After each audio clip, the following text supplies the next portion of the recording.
Bloomberg Audio Studios. Podcasts, radio, news. Just over 5 years ago, the onset of the COVID-19 pandemic brought the world to a halt. Schools were closed, offices were empty, and without commuters, the number of people taking public transit plummeted.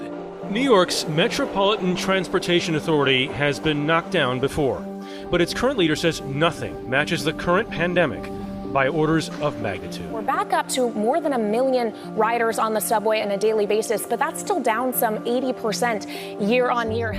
The fare box is a huge part of the revenue for these systems. So they needed to get a bailout from the federal government. Sri Taylor covers transportation and public finance for Bloomberg. And she says over the last half-decade, the federal government supplied roughly $70 billion in aid to transit agencies across the U.S., aid that's helped keep them afloat. But ridership in the U.S. across the board hasn't gotten back to pre-pandemic norms. It's been a struggle. And that federal aid money is running out. So Sri, along with Bloomberg data reporter Aaron Gordon, have been tracking what could come next for those agencies.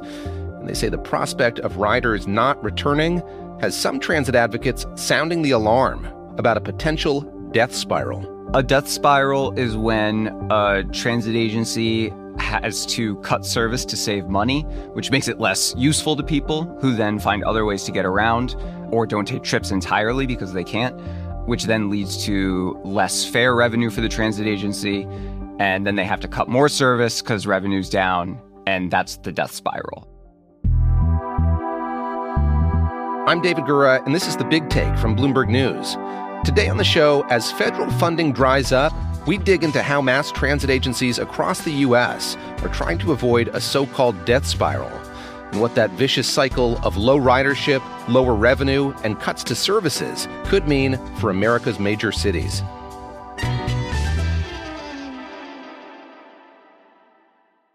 The world shut down during the early days of the COVID-19 pandemic, and mass transit in the U.S. was no exception. So public transit agencies weren't exempt from the rule that everything was just going to start clearing out. People weren't traveling as much, so ridership just kind of took a hit. Sri Taylor teamed up with Aaron Gordon, who's also spent years covering transit. He says the funding the federal government supplied during the pandemic helped agencies bridge the gap. It was a very rare instance in U.S. history where the federal government provided money to transit, not just to do big, expensive, long-term projects, but to run service on a day-to-day basis. Typically, the federal government had never done this before, and it was absolutely essential. So here we are, 5 years hence.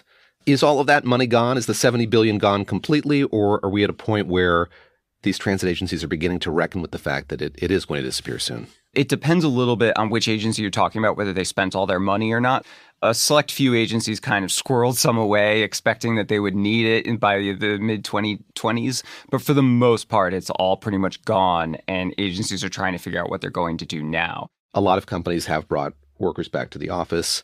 I'll say personally, riding the train day in and day out, I have my frustrations with delays and them being crowded. When it comes to ridership, are we back to that level that we saw pre-COVID, or are we close to it? People are taking the train again, and ridership has ticked up since the pandemic, but what hasn't recovered is people going in as frequently as they used to. In the U.S., most transit agencies are hovering somewhere around 75% of pre-COVID ridership, which if you're a commuter on a train, especially like Tuesday to Thursday, which are, typically the highest ridership days, the train probably feels more or less pre-COVID. Maybe it's not quite as crowded as it was, still hard to get a seat, on those worst days, but still yeah. hard to get a seat. There's still tons of people on the train. It feels like things are more or less back to normal. Overall, it all washes out. So most transit agencies are about 75% of ridership, which is basically where most of the estimates were, in 2022 of where this would all shake out. This is a problem for transit agencies because if they rely on fare revenue to help balance the budget every year, that's a really significant hit. If we took a tour through major cities in the United States, are most of them or all of them fare dependent? Is that the kind of economic model that they use? It varies by transit agency. Some are more fare dependent than others. A lot of the transit agencies for like mid-size American cities that you wouldn't really think of as being very transit dependent, but have transit systems that are very important to the cities. I'm thinking like Boston, Philadelphia, San Francisco, Atlanta, cities where car dependency is still very much the norm, but there's also a large population that uses the transit system to commute every day. Those systems tend to be extremely fare reliant. New York City gets a ton of revenue, like billions and billions of dollars a year from the subway fares, but they also get a lot of tax revenue too. So it ends up being about 50-50 more or less. So it depends on the system just how much they rely on fare revenues. But I would say even for the systems where it's maybe a smaller chunk of their overall annual revenues, a 25% reduction in that chunk is still significant for them. So if folks aren't riding the train the way they used to, what are they doing differently? I imagine some are just staying at home, working from home, but there's some folks like, I know you're a bike rider. Are there folks like you riding bikes in now or taking their cars? Sort of, how has that shift manifested itself? I don't know if we've seen a huge shift in transportation. I would call this mode shift, the mode you're using to get where you're going. What we have found is much more significantly if people moved away from the city during the pandemic, thinking remote work would be the future, and they got called back to the office, and they live further away from their office than they used to, that probably means they're driving now. But broadly, the mode choice pre and post pandemic is looking very similar. A lot of these transit agencies don't think that ridership will ever look the same as it used to before the pandemic came. So is ridership inching back to what we might consider normal? Sure. But for these transit agencies who are so used to certain levels of ridership for decades before the pandemic came, they aren't seeing what they need to see at the fare box. How would you characterize the financial situation of major transportation agencies across the country? Is there nuance here? Are some doing better than others? Or is there kind of a blanket sense you can give us of how they're doing financially? I would say generally there are two categories. As with most things U.S. transit related, there's New York and then there's everywhere else. You have to remember that basically 1/3 of all public transit trips in the U.S. occur in the New York metro area. Wow. So even though it feels disrespectful to the rest of the country to talk New York and everywhere else, it really is that way with transit. So the MTA is actually in pretty good financial shape, all told, because of some new taxes on the state level and also congestion pricing, which has allowed them to fully fund their long-term capital plans. New Jersey Transit is in pretty dire financial shape. And then the rest of the country is, I would say, in a similar boat to New Jersey Transit. Their ridership recovery has been quite poor. They tend to rely on commuters for most of their rides, whereas the MTA has a lot of discretionary trips. You know, people take the subway for all kinds of reasons in New York. Whereas in most other cities, the transportation systems were designed to get workers to work. And they assumed if you're taking discretionary trips, you'd probably be driving your own personal car. So they've had a lot harder time getting people to take their systems as commuters aren't returning to the office, you know, maybe more than like 3 or 4 days a week. And also in those other states, it's harder for the transit agencies often to get financial support from the state for various different reasons, but by and large, transit just isn't prioritized in the U.S. A lot of these systems have been flashing warning signs for years now. So the fact that some systems that are mentioned in the story still haven't gotten it together or gotten what they've needed or sorted it out, it's super down to the wire now. So ridership is down, and if it's not coming back, what options do these transit agencies have left? That's next.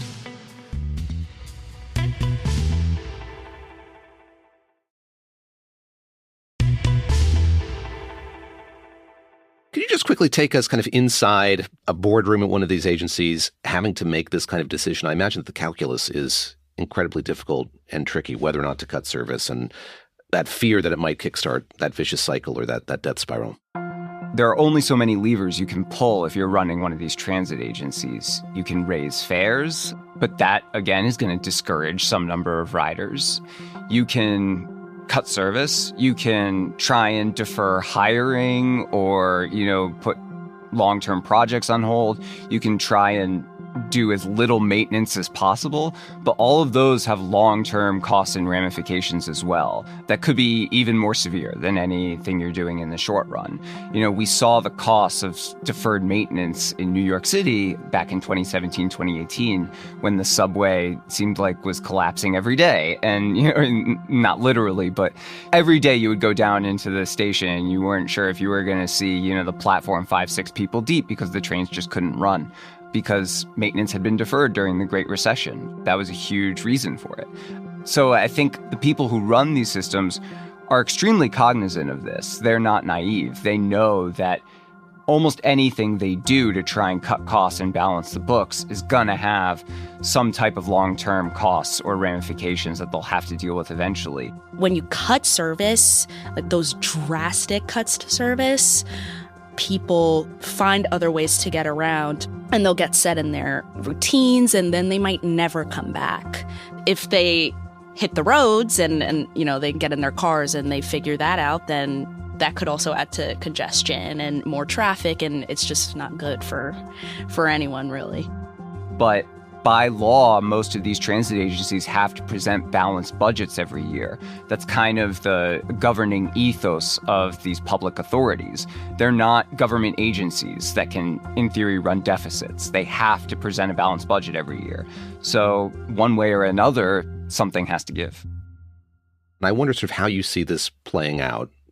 Go back 5 years, we had the federal government stepping in during the pandemic.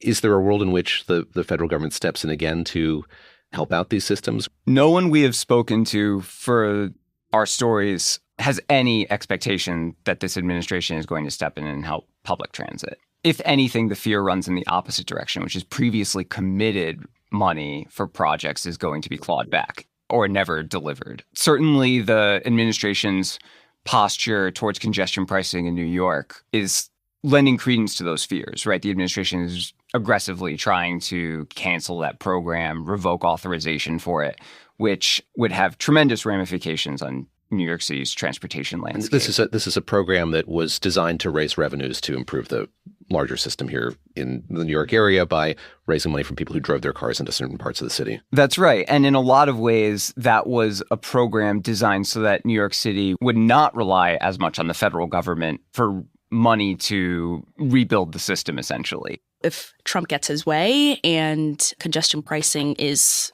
nixed, then MTA needs to come up with a plan B for, how to fund their capital project for the next however many years. And then they have to wonder, how many people will actually want to ride the MTA if we're dealing with century-old equipment and it's always breaking down. Transit agencies are used to dealing with administration changes, but what they're not as used to dealing with is an historic drop in ridership at the same time. And so how they're going to navigate those two things is, I think, something that has very little historical precedence. If you look at the demographics, who is hurt the most when we see a system get into a death spiral? We see cuts across the system. Can you characterize who's most likely to be adversely affected by that? It's going to be the people who are transit dependent, the people who need those systems because they don't have another way to get around. And I think in this country, the first thing that comes to mind when most people hear transit dependent is likely income-based. You think of someone who can't afford to take a car, but that's not necessarily true. It could be people who can't drive a car for medical reasons. It could be people who can't drive a car because they're elderly and aren't comfortable driving anymore. They don't feel safe doing it. It could be people who choose not to drive a car for various lifestyle reasons. They want to live a car-free lifestyle. But the reality is, in most places in the country, if you want to be an active economic participant, you have to be able to drive. So there are all types of people who get affected when transit doesn't provide the kind of service they need. And that's going to be even more devastating for these communities where people rely heavily on public transportation. There's a lot at stake for not just these agencies who might lose a lot of money, but for riders who are depending on public transit and a robust system to get around. This is The Big Take from Bloomberg News. I'm David Gura. This episode is produced by David Fox and Rachel Lewis-Krisky. It was edited by Aaron Edwards, Patty Hirsch, and Tim Annette. It was fact-checked by Adriana Tapia and Rachel Lewis-Krisky, and mixed and sound designed by Alex Segura. Our senior producer is Naomi Shavin. Our senior editor is Elizabeth Ponso. Our deputy executive producer is Julia Weaver. Our executive producer is Nicole Beamsterboer. Sage Bauman is Bloomberg's head of podcasts. If you like this episode, make sure to subscribe and review The Big Take wherever you listen to podcasts. It helps people find the show.